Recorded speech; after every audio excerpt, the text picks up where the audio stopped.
शहजादा खिलाड़ी सुलेमान पठान भारत आवाम तवज्जो कबड्डी पे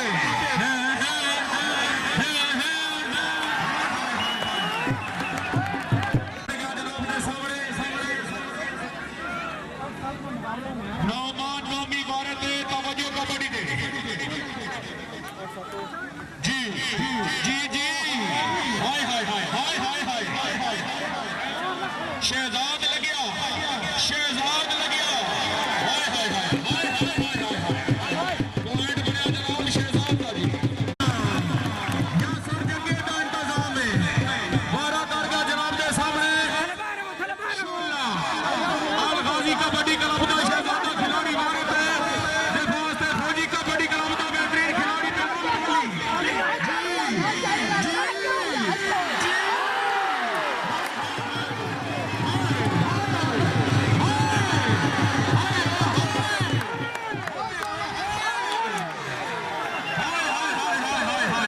हो गया जी भाई आसिफ साहब ने मिलो फिर अगर तबीयत खुश है तो मैंने भी मिलू चलो जी भारत का जनाब के सामने सखावत सामान कसा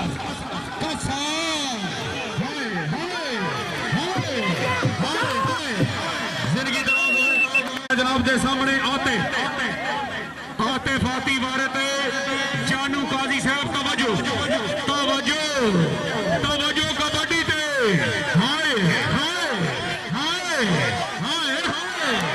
हाय हाय हाय हाय हाय अभी लाल वाली जी भारत का जनाब के सामने एजाज इलाही झंडा फौजी शहीद कबड्डी क्लब ने